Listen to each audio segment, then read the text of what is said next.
चल बेटा, जल्दी घर पहुंचना है, पूरा गांव सुनसान हो गया। चल। हाँ बाबा, अब दिया लगाने के पहले पूजा नहीं करते तो माता रानी नाराज नहीं हो जाती? आज कितनी ठंड है ना दीदी माँ, ऐसा लग रहा है जैसे हम किसी आइसक्रीम में बैठे हैं। हाँ कानू, ऐसा लग रहा है जैसे पार्वती मैया और भोले बाबा अपने कैलाश पर्वत की ठंड यहाँ लेकर आ गए हैं। दीदी माँ, भोले बाबा और मैया सच में मंदिर में चौसर खेलने आएंगे? और नहीं तो क्या कानू, तुमने देखा है ना हमने वो जो चौसर बिछाया था, कल सुबह तक वो अपनी जगह से हिला हुआ मिलेगा।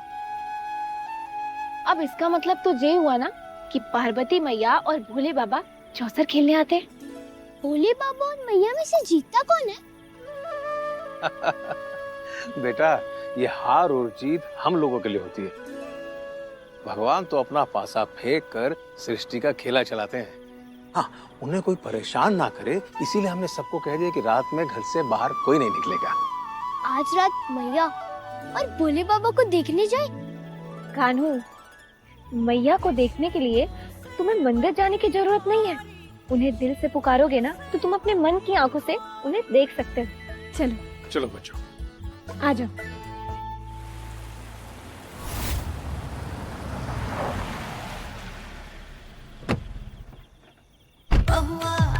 सुनिए,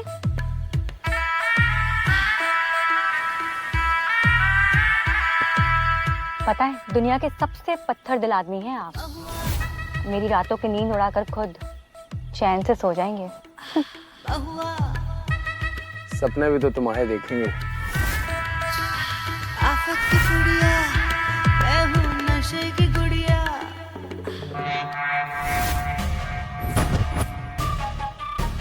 हाय, कितने प्यारे लग रहे थे ये दोनों साथ में। अब हमारा बड़ा भतीजा कोई सपना देखे और घर में किसी को कोई खबर ना हो, ये तो गलत बात है।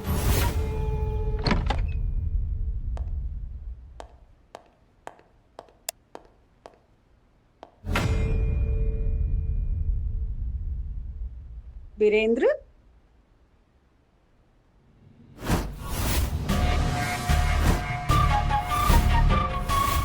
आजकल बहुत देर रात तक काम चल रहा है बड़े।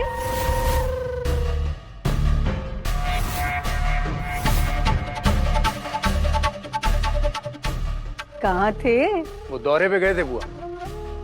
अहिल्यापुरा गांव में 2 दिन से बिजली नहीं है ना। कहाँ से आती बिजली? अरे बिजली को तो तुम साथ लेके घूम रहे थे ना रात भर। अगर कुछ गलत कहा हो तो बताओ बड़े। ध्यान रखना चाहिए ना, घर का जवान बेटा आधी रात घर में लौटना शोभा नहीं देता ना। जीजी,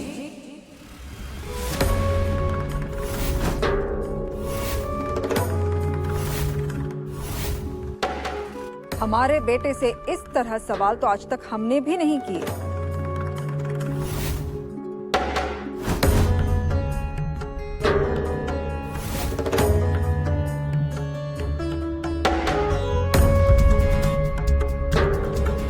तो क्या कह रही थी आप? अपने बच्चों पे नजर रखना ना माँ बाप की जिम्मेदारी होती है, लेकिन अगर माँ ध्यान ना रखे ना तो घर के किसी बड़े को तो रखना पड़ेगा ना भाभी। नहीं, हमारे बेटे की चौकीदारी छोड़ के अगर आपने अपने बेटे रंजीत पर नजर रखी होती तो आज वो कोई ढंग का कामकाज कर रहा होता। हमारा बेटा इतना जिम्मेदार है कि हमें उस पर नजर रखने की जरूरत नहीं पड़ती जीजी। फिर चाहे वो आधी रात को ही घर क्यों ना लौटे, हमें उस पे पूरा भरोसा है। बस 2 मिनट पहले अगर बारी पर खड़ी होकर देख लेती ना भाभी तो पता चलता कि आपका बेटा ना आपके भरोसे की पतंग को कैसे उड़ा नहीं रहा, काट रहा है। क्या मतलब? हमसे क्या पूछ रही हो? अपने बेटे से पूछो ना।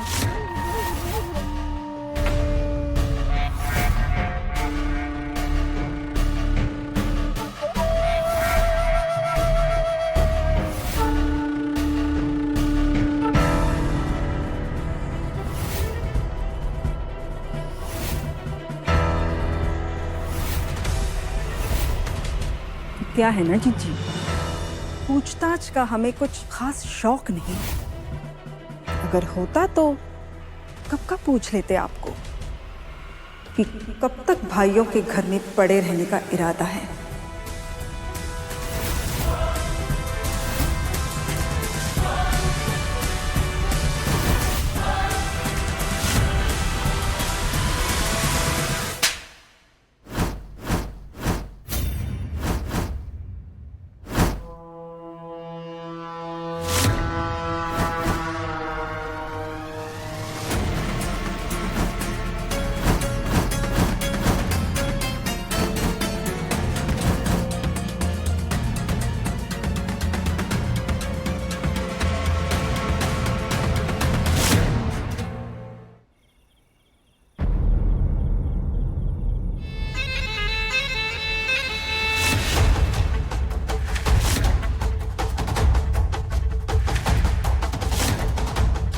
इंतजार में देखो ना, इस ठंड में सिकुड़ के हम फूल से फिर से कली बन गए हैं।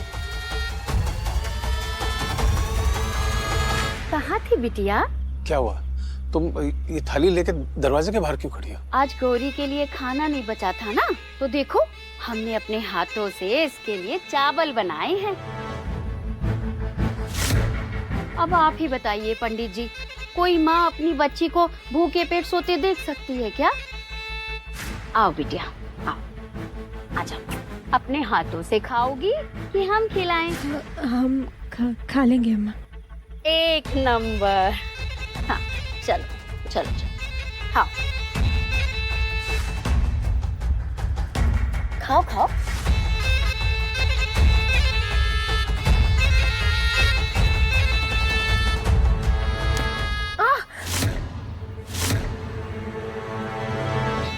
क्या कंकड़ आ गया मुंह में? जीभ कट गई? ऐसे ही हमारी जीभ भी कटी थी जब तुम्हारे बनाए हुए पिचपिचे चावलों के बीच में जे बड़ा सा कंकड़ आ गया था।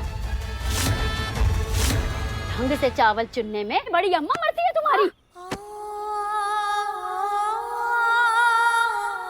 लो, अम्मा तो पहले ही मर गई है और तुम्हें हमारे गले बांध गई।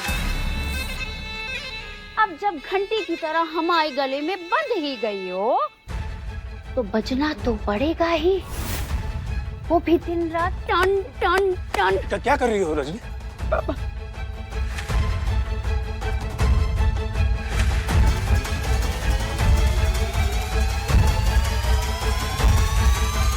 माँ, हम भूल हो गए माँ।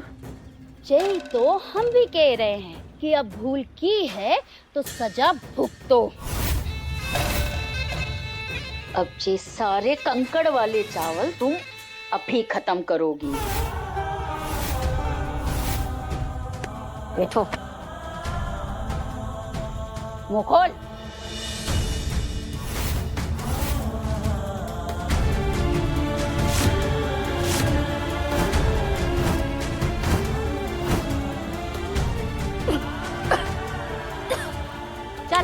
मुंह चलाना शुरू कर। अरे रजनी, भगवान का डर तो अपने मन में रखो। देवी माँ सब देख रही है। यही तो समस्या है पंडित जी, हमारे फटे हाल तो मैया को दिखाई नहीं देते। अरे हमारी झोली में तो छेद हो गए हैं, लेकिन कभी भी मैया की ओर से 2 रुपया भी नहीं गिरते हमारी झोली में। अब तो ऐसा लग रहा है कि खून बेच के 4 पैसे कमाने की नौबत आ गई है। और नहीं, खून तो सारा तुम्हारी मोड़ी पी गई है।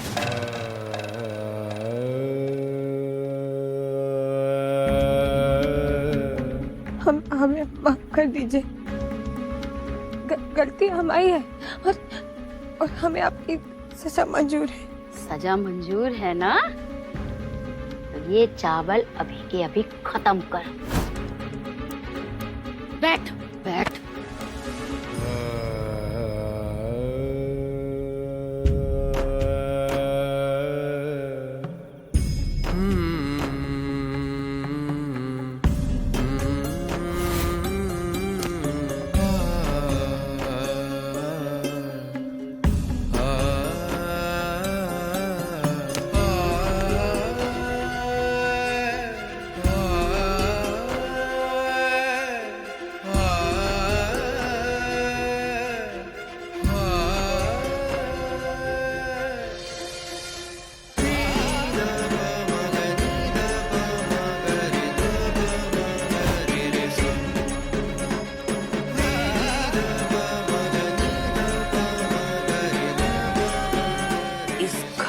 हर एक ईंट जगदम्बा देवी बुंदेला की संपत्ति है।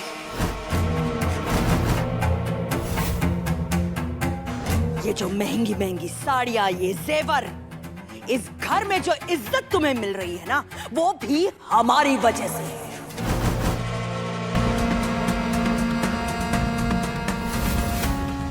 इस घर में सवाल पूछने और जवाब मांगने दोनों का अधिकार सिर्फ जगदम्बा देवी का है। हमारी बेटी इस घर में कब तक रहेगी, यह भी तय सिर्फ हम ही करेंगे।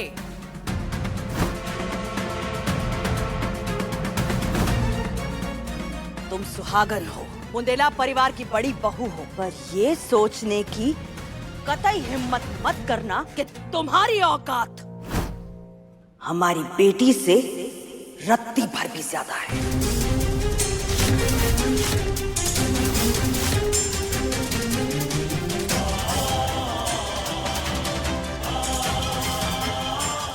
अम्मा जी, लेकिन हम बात खत्म।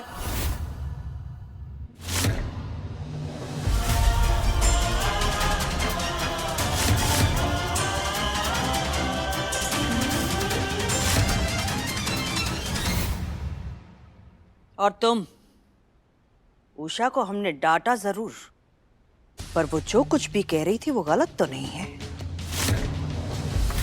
तुम अभी जिसे सवाल कर रही थी ना, ये मत भूलो कि उसके बाप के टुकड़ों पर पलती हो तुम।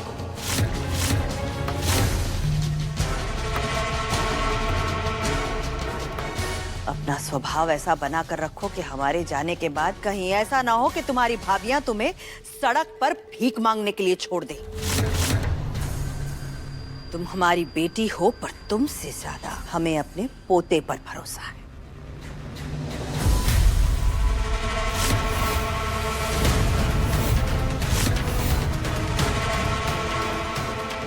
हमारा पोता वीरेंद्र वही शादी करेगा जहां हम चाहेंगे।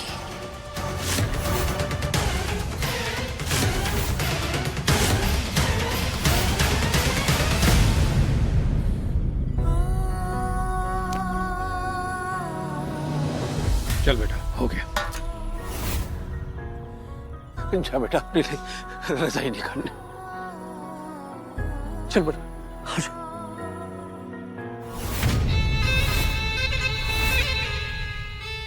आज न रजाई मिलेगी और न गद्दा। सजा तब पूरी होगी जब ये मोड़ी आज सारी रात बाहर गुजारेगी। घर की लड़की रात भर दरवाजे के बाहर रहेगी। इतनी चिंता हो रही है ना आपको पंडित जी, तो आप भी अपनी मोड़ी के साथ बाहर बैठ जाओ। नहीं नहीं नहीं माँ,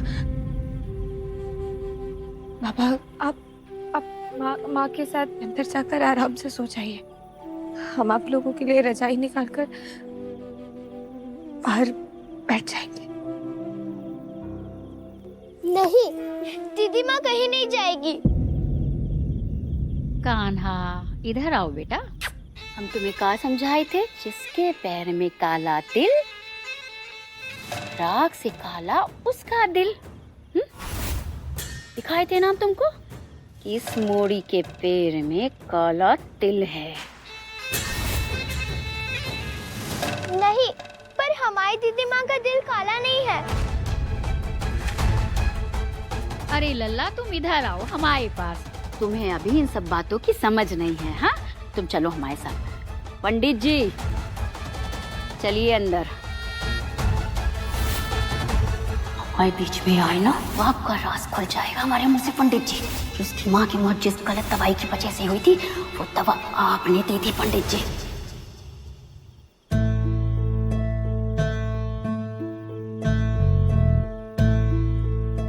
चलिए, आजा बेटा, आजा मेरा लल्ला, आजा। कान्हा, जाओ अंदर जाओ। जा बेटा, जाओ।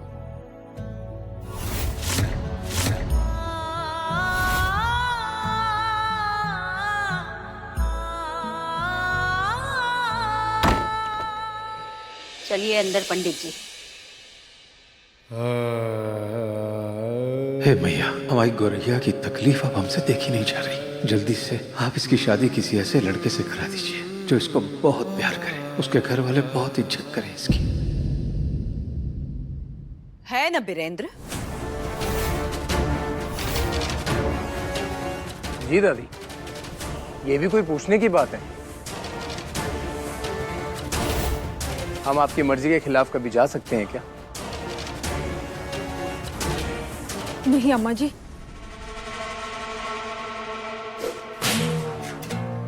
हमारे बेटे के लिए हम लड़की हमारी पसंद से लाना चाहते हैं। दुनिया की सबसे सुंदर लड़की लेकर आएंगे हम अपने वीरेंद्र के लिए, वो भी ऐसी जो हैसियत में भी हमारी बराबरी की हो। क्या फायदा इन चीजों का उषा? सुंदरता 2 दिन में ढल जाती है और पैसा बुंदेला परिवार में ऐसे पानी की तरह बहता है। लड़की का चुनाव उसके भाग्य के आधार पर होता है जो वो उसे अपने साथ लेकर आती है। हम हमारे पोते वीरेंद्र के लिए अपनी पसंद की लड़की चुनकर वो भाग्य का तोहफा उसे देना चाहते हैं। अम्मा जी, लेकिन 9 महीने हमने कोख में पाला है और अपने बेटे के लिए बीवी चुना तो हर माँ का सपना होता है। सपनों और हकीकत में फर्क होता है उषा। इस घर के लिए क्या सही है क्या गलत है ये हमसे बेहतर कोई नहीं जान सकता। वीरेंद्र, अपने कमरे में जाओ। जी दादी। अम्मा जी, लेकिन अम्मा जी,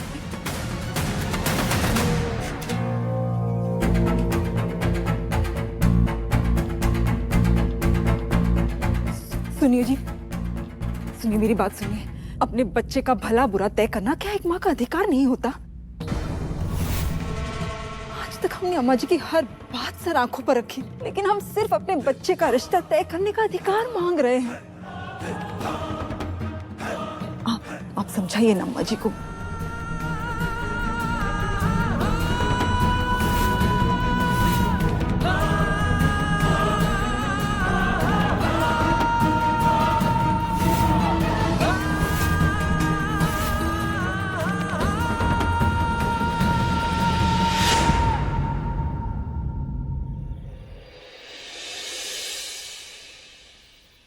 सुने बाबा, कैलाश की ठंड यहाँ लाने की क्या जरूरत थी? ऐसा लग रहा है जैसे शक्तियों में बर्फ जम रही है।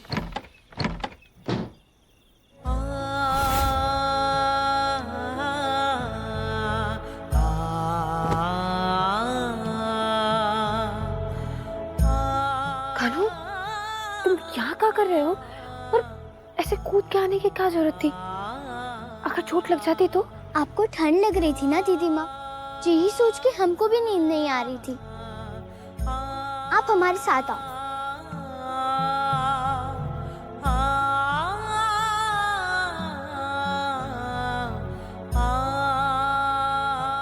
अभी आपको बिल्कुल ठंड नहीं लगेगी दीदी माँ।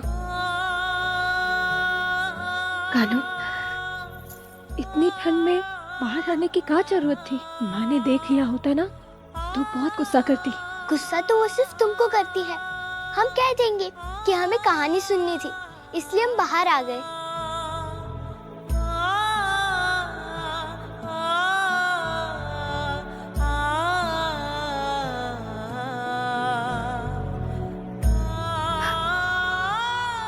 इतनी अच्छी कहानियां तो बना लेते हो।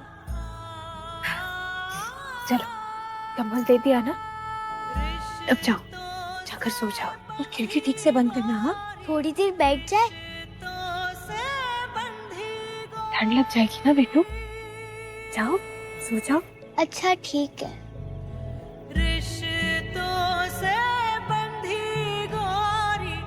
अपने भक्त के आराम का ध्यान तुम रख ही लेती हो ना मैया। हमने वो जो चौसर बिछाया था, कल सुबह तक वो अपनी जगह से हिला हुआ मिलेगा।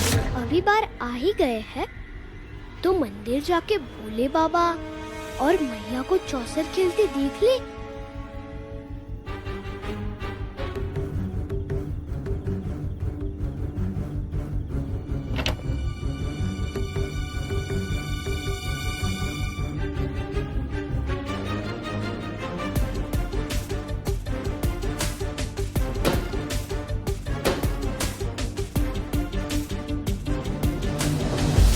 आज रात मैया और भोले बाबा को देखने जाए। कान्हा, अगर कान्हा ने मंदिर जाकर कपाट खोल दिया तो अनर्थ हो जाएगा।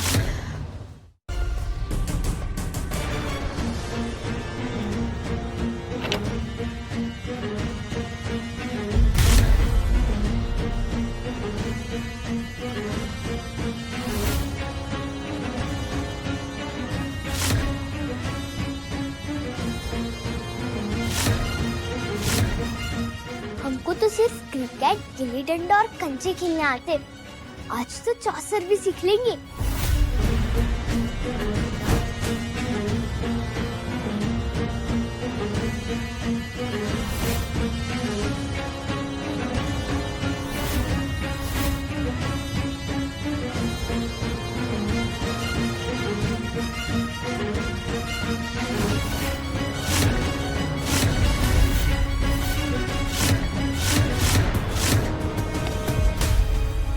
कान्हा, हमने तुम्हें मना किया था ना मंदिर में प्रवेश करने को। दीदी माँ, बस एक बार देखना। कान्हा, रात में बिना पूजा किए गर्भगृह में प्रवेश करना पाप होता है, पाप। हम मैया से सॉरी बोल देंगे। कान्हा, समझने की कोशिश।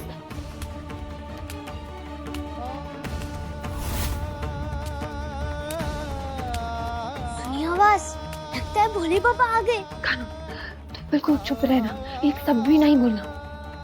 माफ करना भोले बाबा, माफ करना माता रानी। चलो।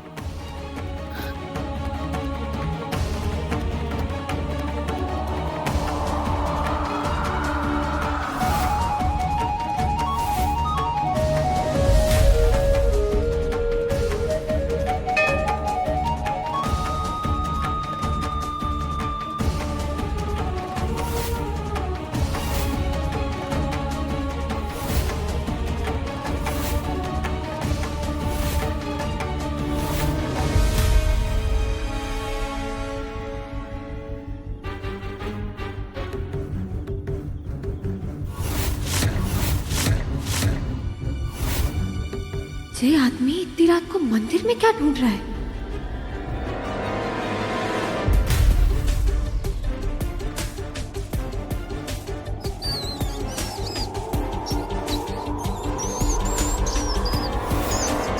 हे भोलेनाथ, चूहा! दीदी माँ,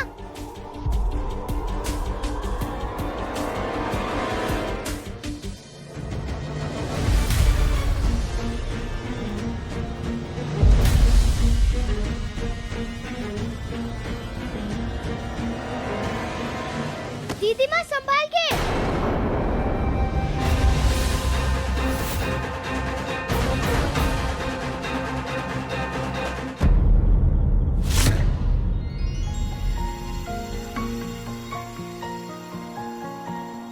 घर आए मोर पिया, बाजी खुशियों की शहनाइयाँ।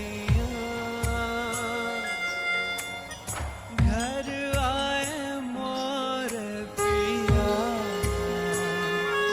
बाजी खुशियों की शहनाइयाँ। जगमग हुई अखियाँ, हुई रंग रंगीली रतियाँ। घर आए मोर पिया, बाजी खुशियों की शहनाइयाँ। दिख गए, पार्वती मैया और भोले बाबा दिख गए।